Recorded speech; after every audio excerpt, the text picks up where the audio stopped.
Welcome to Chapter 8, Part 3.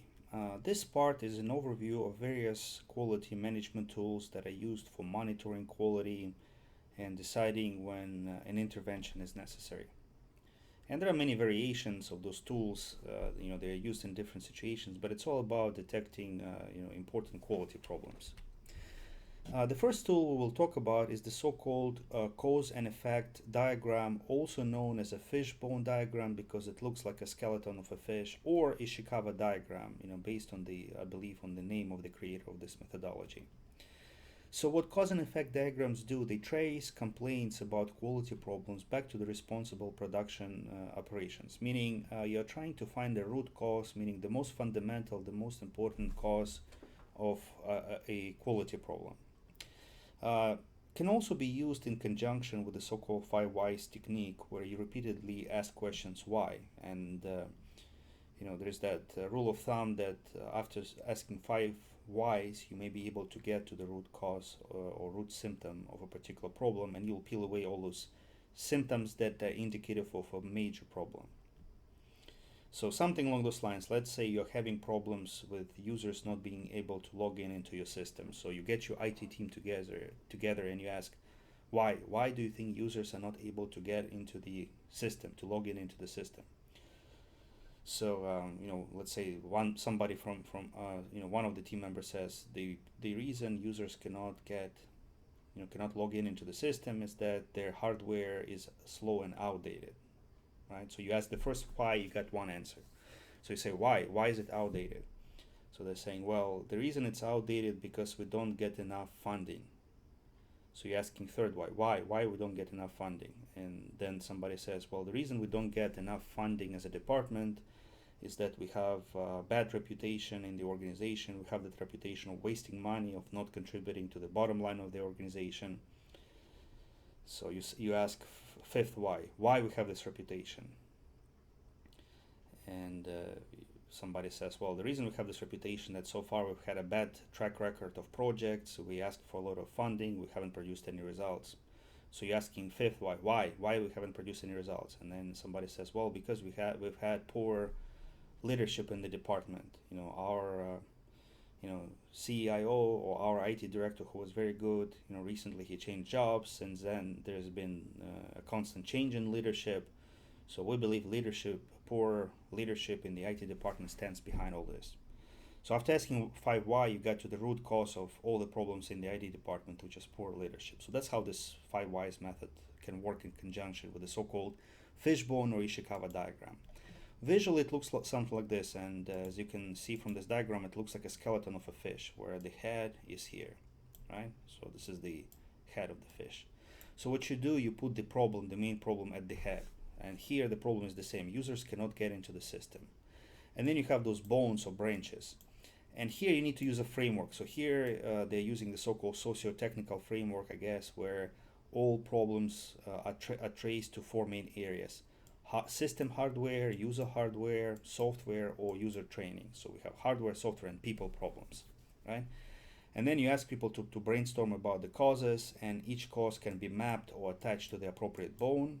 So once you visualize all those facets of the problem, you may be able to come up with the root cause. Let's say the root cause is inadequate, outdated hardware, okay? This framework, just like any other framework, it doesn't give you immediate answers. It just helps you to structure your thinking, to visualize your analysis so you can come up with good solutions. So here, under this cause and effect diagram idea, your main issue is to get to the root cause, to the core problem, right? And this diagram will help you visualize all those facets of the problem and hopefully come up with a root cause and a good solution as well. So that's one tool that is used in quality control. The other popular tool are the so-called quality control charts. A control chart is a graphic display of data that illustrates the results of a process over time. So this is the important phrase here: process over time, results over time. The main use of control charts is to prevent defects rather than to detect or reject them. So in other words, you're looking at the control chart to see whether there are any patterns, underlying patterns that may be indicative of a fundamental problem in a particular area or process. Quality control charts allow you to determine whether a process is in control or out of control. This is how it works. When process is in control, any variation in the results of the process are created by random events. So those, you cannot avoid variations. Variations in quality, variations in product size, variation in customer satisfaction. There should be some variation. However, if it's random, then it means you don't have a fundamental underlying problem. But when the process is out of control, when there is some kind of fundamental underlying reasons, then this fluctuation will not be random. Okay? And how do you know whether a fluctuation or on a run chart is not random? Well, you can use the so-called 7-run rule of thumb. So if you have 7 data points in a row that point to a particular issue, then it means there's a fundamental problem. I know it's all theoretical. I think it's very clear to understand what control charts show you using a specific example. So imagine the following scenario. Let's say you're a manufacturing company and you're manufacturing something. Let's say, I don't know, baseball bats, something along those lines. And here you have time dimension. So what happens is that, so let's say every day you calculate the average length of baseball bats for every production day. So here you have days, day 0, day 5, day 10, and so forth, right? So let's say, according to your standard specifications, each baseball bat has to be 12 inches long. Okay, so you expect, ideally all baseball bats to be around 12 inches. Let's say on day 0 you have average length of baseball bats a bit higher than 12 inches, right? It's like 12.1, I guess. Now that's fine, right? I mean, you cannot expect to always hit exactly, this 12 inches mark with double decimal precision. Let's say on the second day it's close to 12 inches, but a bit higher, it's 12.2. Then on the third day it's 11.98. Okay. Now you see, if you didn't have any fundamental problem with your machinery, with people, then you expect some random fluctuation. You expect it to be slightly below, slightly above, but close to this expected value or standard value of 12 inches. Okay. But look what happens here. Here, in this particular area, I'll show you in a second. In this particular area, you have 7 points that are below. 1, 2, 3, 4, 5, 6, 7. You have 7 points below averages, right? Again, you expect to be above and below close to 12, but here it's always below. So it means, based on that 7-run rule, there is an underlying fundamental problem here, because it's not random. It shows that there is a pattern, some kind of pattern that makes your baseball bats, lower than the specified length. I mean, shorter than the specified length, right? And you see this pattern here. It just doesn't look random. It doesn't look like a coincidence, right? There's something going on.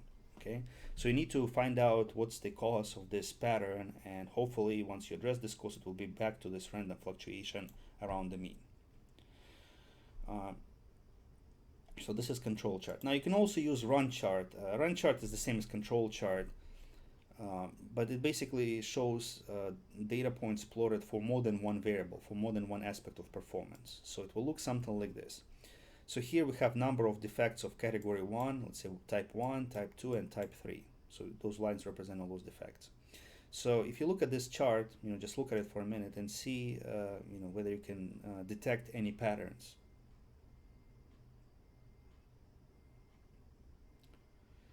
So what I see, and again, any interpretation is subjective. I'm not sure which process this run chart represents and what's the true interpretation, but my interpretation is this. You see defect 3, it's kind of constant throughout the year. It's always somewhere here. It grows a little bit, but pretty much if you draw like a trend line, somewhere here. It's relatively constant. But look what's happening to defect 2 with those squares, line with those squares. So defect 2 has been declining over the year, but defect 1 has been growing almost exponentially throughout the year. So a possible interpretation could be that you're trying to fix defect 2, and as you're putting effort into fixing defect 2, you're kind of letting defect 1 go, right? It keeps growing, right?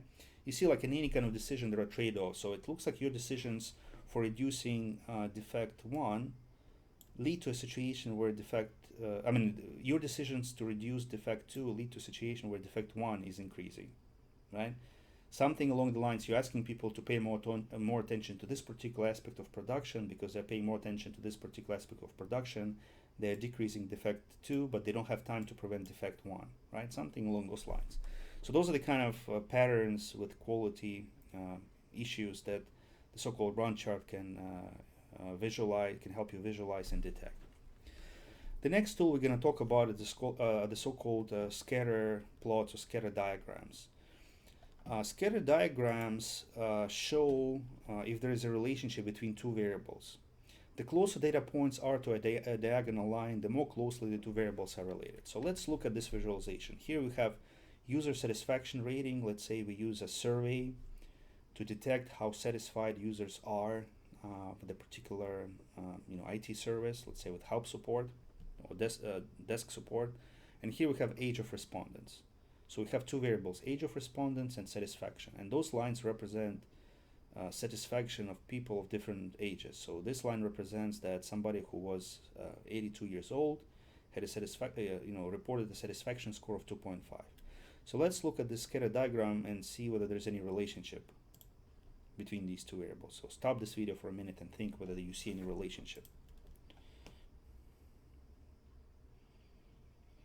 Well, if you took a course on stats, you probably know that those points can be approximated with a line, with a regression line, using one of those fitting algorithms like OLS, ordinal least squares. So based on those dots, you see that there is a line going this way, right? So you see like all those points, they're fairly close to a line like this. So this line is sloping downwards. It has a negative slope. So it looks like there's a negative relationship between age and user satisfaction. You see, it looks like older people, which are in this area, tend to have lower satisfaction, while younger people, which are in this area, they tend to have higher satisfaction, right? So there's a negative or inverse relationship between age and satisfaction.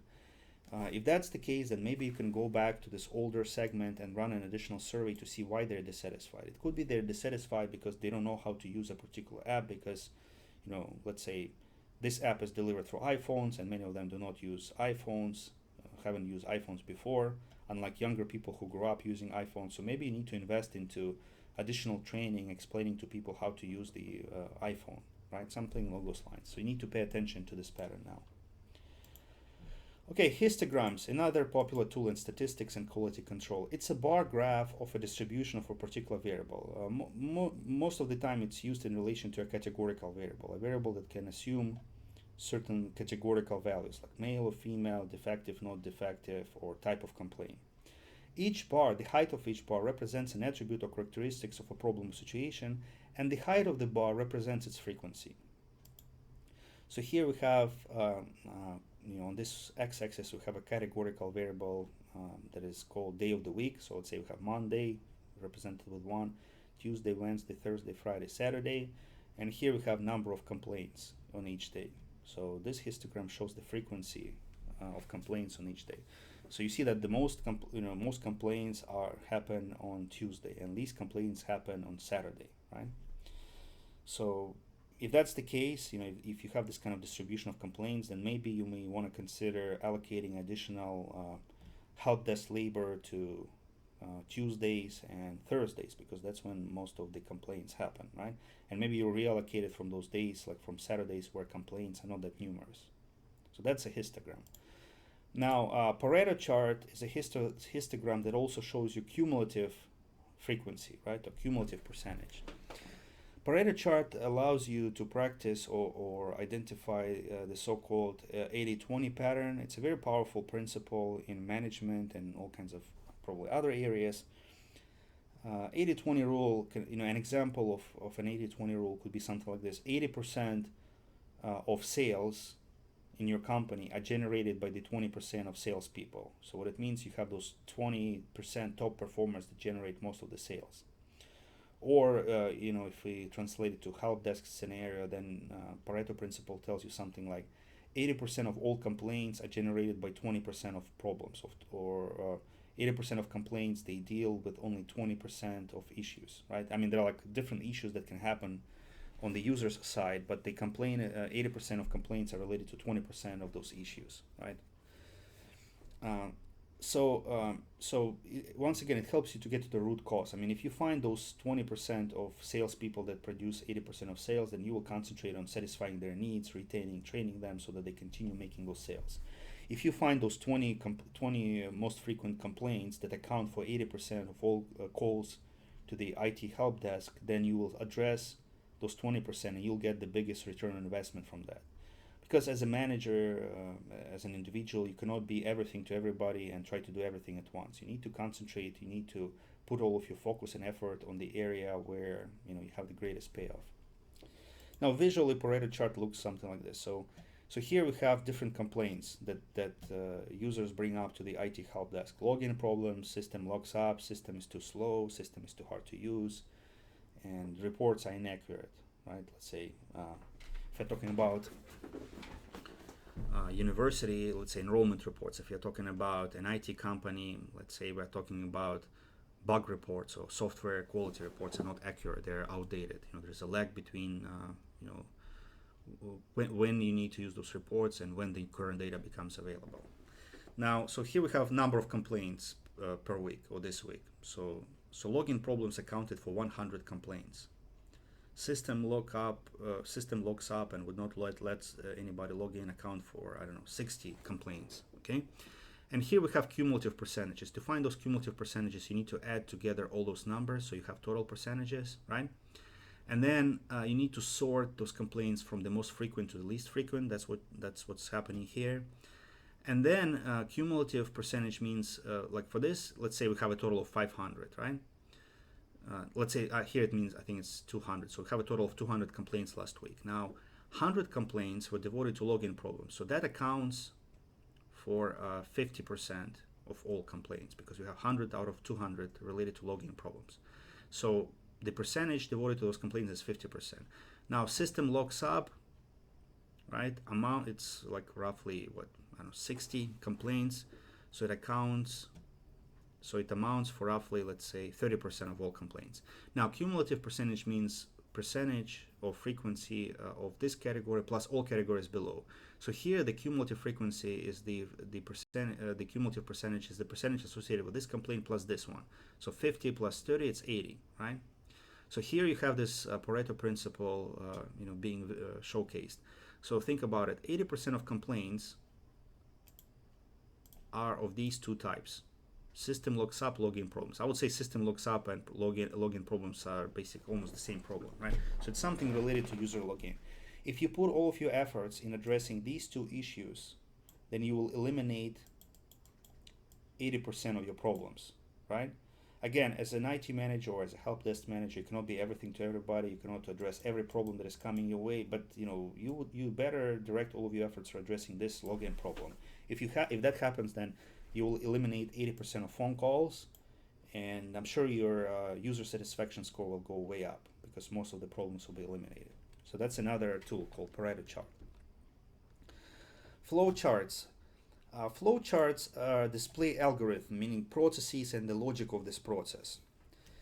Flow charts are often used in programming to create like a logic of for a particular software application, and then based on that logic, people can write code. So here we have sample flow chart, how to handle deliverables. So let's say deliverable is accepted, you route it to a particular decision maker. Is it accepted? If it's yes, then sign approval section, notify requester, and log in the system. If it's not accepted, then send the document required additional work message, right? So this is the logic of a process. Now, what happens with flowchart, once you can visualize a process, you're in a better position to analyze it and, let's say, to simplify it. So for example, it could be that this sign approval selection can be eliminated. We can say that if you notify somebody that it's been approved, it's the same thing as signing the petition. So we can eliminate that step and speed up the processing of those deliverables in our organization. So visualizing helps you understand things better. Statistical sampling is another powerful tool. Statistical sampling involves choosing part of a population of interest for inspection. So if you're producing millions of markers or baseball bats every month, you don't have to inspect every baseball bat. So instead, you need to take a sufficiently large sample. Let's say you take a sample of 300 bats each month, and then you calculate how many of those bats are defective. So let's say out of 300 bats, 3 are defective. So that amounts to 1%. So now with some degree of confidence you can say that the percentage, the proportion of defective bets in the population, meaning in that 1 million baseball bets that you're producing per month, is somewhere close to 1%. It's probably not exactly 1%, but within a range, within a certain range around 1%. So sampling is a very powerful technique. It's also, sampling is at the foundation of statistics as a science, because in my opinion the entire field of statistics is largely about that. How do you make conclusions, or as they say, inferences about populations based on samples? So I cannot explain in one slide what sampling is all about and the kind of logic that statisticians use in different statistical tests when they rely on samples. But you probably know it because you probably took a course in statistics in your academic career. But it's a very powerful tool. It saves you time, it saves you money, and it gives you fairly accurate results if your sample size is large enough. Now here we have a formula for sampling, although explaining what certainty factor and acceptable error is all about, it's a lecture on its own. I will give you a simpler rule of thumb. When you're doing any kind of research involving sampling, I mean, the absolute minimum that you need to have is 30 observations per variable, right? It's ideally it's a few hundred, right? If you have a sample of a few hundred, then you should be okay. But 100 is probably the lowest bound for that sample that will give you statistically significant results. So I would always shoot for at least 300, and if you're shooting for at least 300, most likely you'll get a sample of at least 100, and that should be good enough to get statistical results. Okay, so this completes part 3 of chapter 8. Thank you for watching.